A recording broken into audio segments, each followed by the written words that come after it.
Israelites ay located sa ang continent? A. Asia.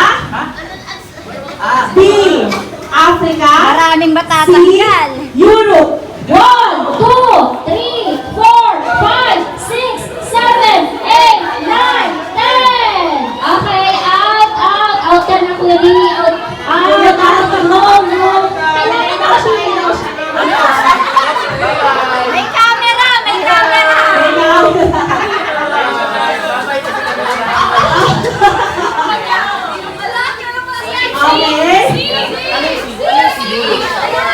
Okay. Anong sagot?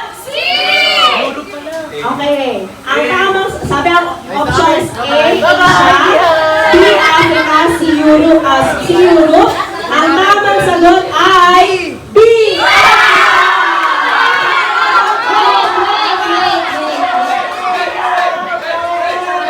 Kuya, dahil ako pa yan.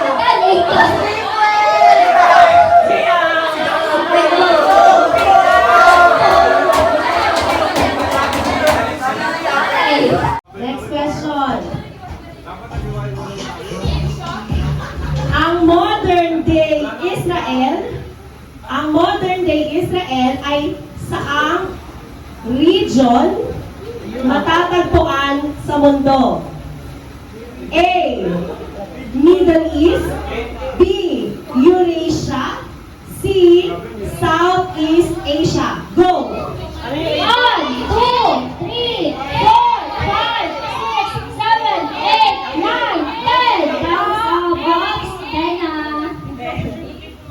Ang tamang sagot ay A. Bakit natanggal?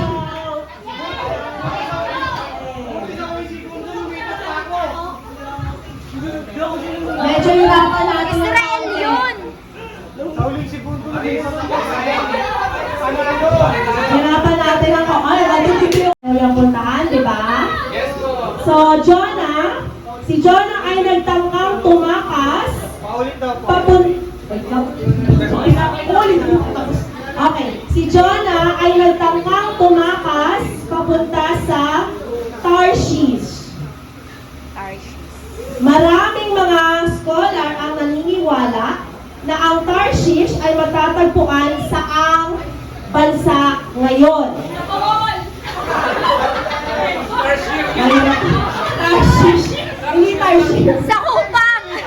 Tarshish. Okay, A. Spain. B. India. C. China. Go! 1, 2, 3, 4, 5, 6, 7, 8, 9, 10. Okay, ang A ay Spain. And then ang B ay India. Saan ba matatagpuan ang Tarshish?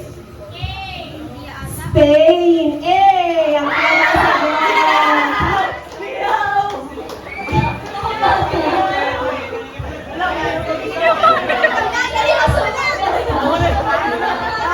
Gian, pagkakataon na to, Gian.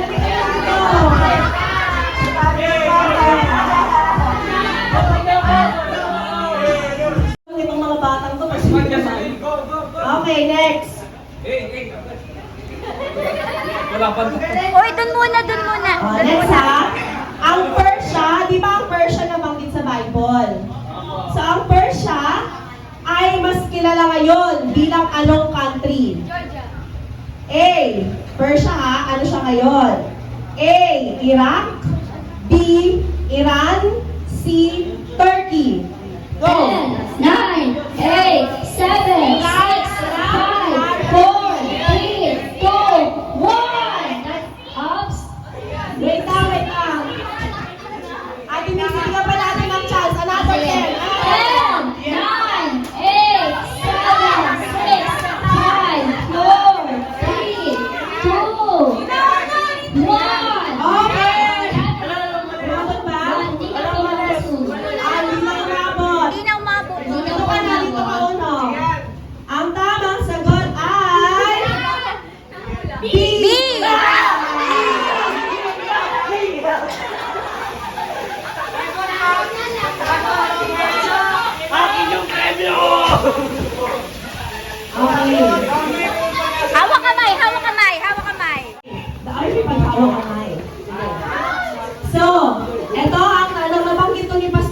natatandaan lang, di ko alam kung nakikinig kayo.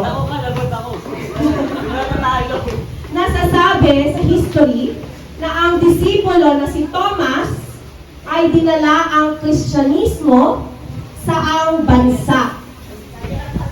Saan dinala ni Thomas ang Kristyanismo? A. India, B. China, C. Korea. Go! India, China, Korea. India, China, Korea. Go! Saan kilala? 9, 8, 7, 6, 5, 4, 3, 2, Delaying tactics to si Okay, pareho kayo dito. 1.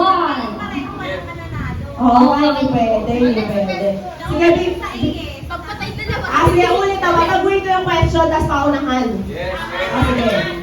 Paano kayo tamang sagot?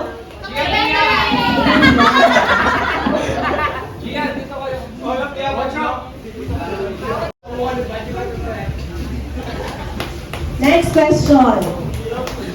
Sinulat ni Paul.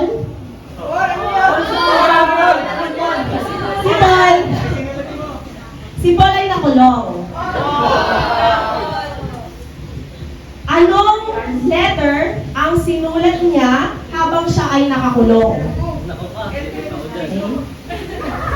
Saang city siya pala, saang church siya nagsulat habang siya ay nakakulong? Anong church?